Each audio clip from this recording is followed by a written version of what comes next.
2019च्या निवडणुकीनंतर अजित पवार यांनी बंड करून देवेंद्र फडणवीस यांच्यासोबत उपमुख्यमंत्री पदाची शपथ घेतली आणि तो सकाळच्या शपथविधी महाराष्ट्रात खूप गाजला। परंतु त्यानंतर अवघ्या 3 दिवसांनी ते सरकार कोसळलं आणि अजित पवार यांची घर वापसी झाली। आणि त्यानंतर महाराष्ट्रामध्ये अशी घटना घडली की कधीही शक्य न समजली जाणारी गोष्ट म्हणजे शिवसेना, काँग्रेस आणि राष्ट्रवादी काँग्रेस या तिन्ही पक्षांनी एकत्र येऊन महाराष्ट्रामध्ये सरकार स्थापन केलं। आणि या सर्व घडामोडी घडण्यामागे मात्र भारताच्या राजकारणातील चाणक्य समजले जाणारे शरद पवार यांचा महत्त्वाचा वाटा होता।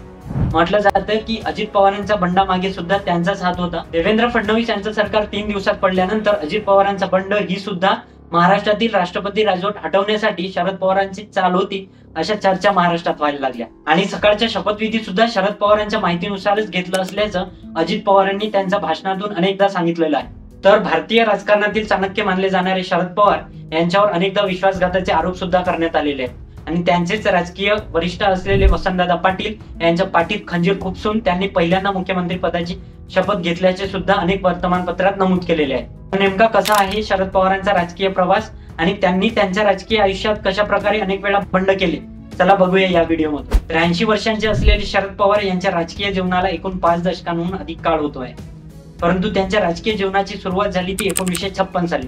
1956 साली शाळेत असताना गोवा मुक्ती सत्याग्रहाला पाठिंबा दर्शवण्यासाठी त्याने विद्यार्थ्यांचा एक मेळावा आयोजित केला आणि पुढे कॉलेजमध्ये गेल्यानंतर ते विद्यार्थी संघटनेमध्ये सक्रिय झाले। विद्यार्थी संघटनेच्या एका समारंभासाठी महाराष्ट्राचे मुख्यमंत्री यशवंतराव चव्हाण यांना आमंत्रित करण्यात आलं होतं।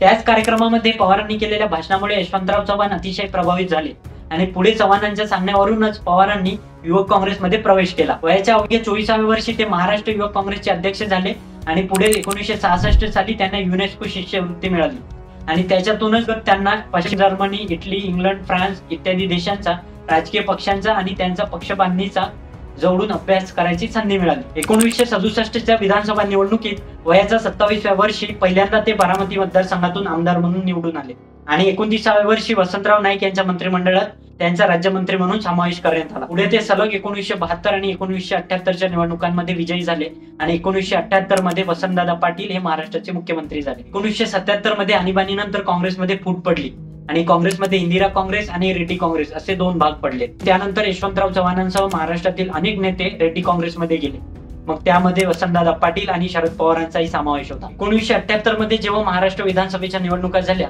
तेव्हा इंदिरा काँग्रेस आणि रेड्डी काँग्रेस हे दोन्ही गट वेगवेगळे लढले आणि त्यानंतर जनता पक्ष हा महाराष्ट्रात सगळ्यात मोठा पक्ष बनून आला। परंतु सत्तेसाठी दोन्ही काँग्रेस एकत्र येऊन पुन्हा काँग्रेसचं सरकार स्थापन करण्यात आलं आणि वसंतदादा पाटील हे महाराष्ट्राचे मुख्यमंत्री झाले। परंतु अवघ्या 4.5 महिन्यातच शरद पवार आपल्या 40 समर्थक आमदारांसह बाहेर पडले आणि हे आघाडीचे सरकार पडले।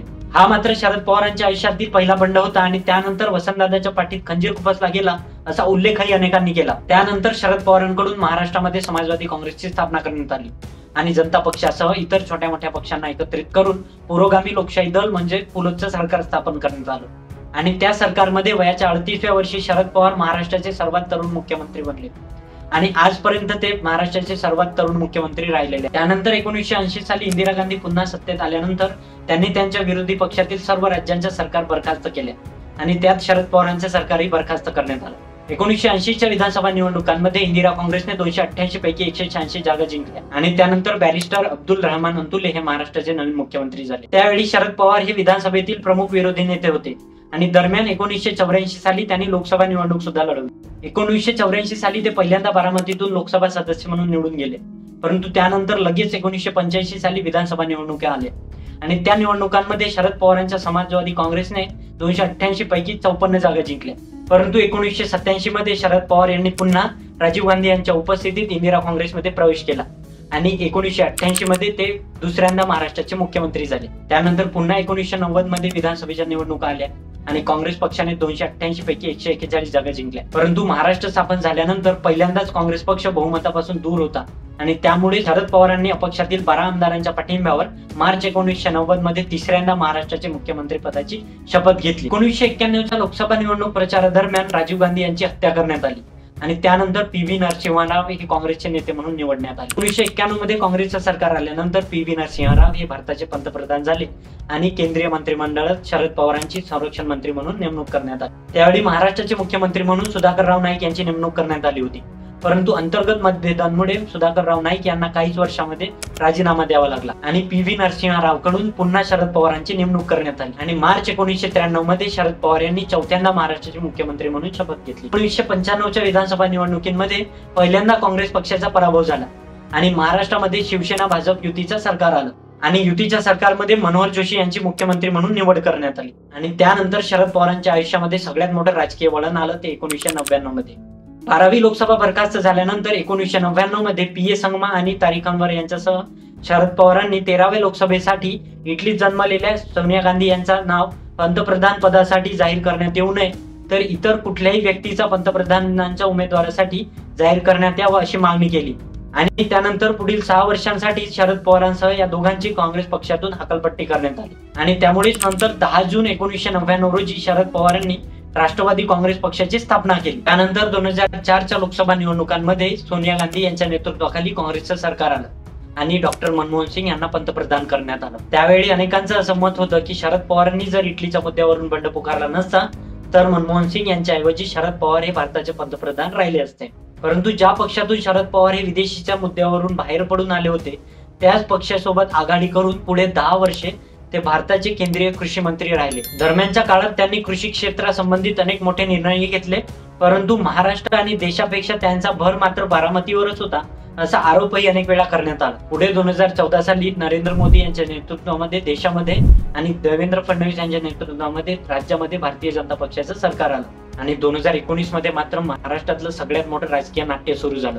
राज्यामध्ये बीजेपी शिवसेनेच्या युतीला बहुमत मिळालं होतं परंतु मुख्यमंत्री पदाच्या वादावरून युती तोडण्यात आली आणि महाराष्ट्रात राष्ट्रपती राजवट लागली. दरम्यानच्या काळामध्ये शरद पवार यांच्या नेतृत्वातच काँग्रेस, शिवसेना आणि राष्ट्रवादी काँग्रेस यांच्यामध्ये सत्ता स्थापन करण्यासंबंधित वाटाघाटी चालू होते. तीनही पक्ष मिळून महाविकास आघाडीची स्थापना करण्यात आली आणि आता राष्ट्रपतीकडे जाऊन सत्ता स्थापनेचा दावा करण्यातच यावा तितक्यात सकाळीच मुख्यमंत्री देवेंद्र फडणवीस आणि उपमुख्यमंत्री अजित पवार यांचा शपथविधी झाला. परंतु शरद पवारांनी आपल्या बुद्धीचा वापर करत फक्त 2 दिवसातच आपला एक आमदार परत बोलवला आणि देवेंद्र फडणवीस यांचं सरकार 3 दिवसातच पडलं. 2023 मध्ये पुन्हा अजित पवारांकडून बंड करण्यात आलं आणि 2023 हा वर्ष पुन्हा शरद पवारांच्या राजकीय जीवनातला महत्वाचा वर्ष ठरला. राष्ट्रवादी काँग्रेसची 2 गट पडली, एक शरद पवार गट आणि एक अजित पवार गट आणि त्यामुळे जे पेराल तेच उगवेल अशी टीकाही अनेकांकडून करण्यात आली.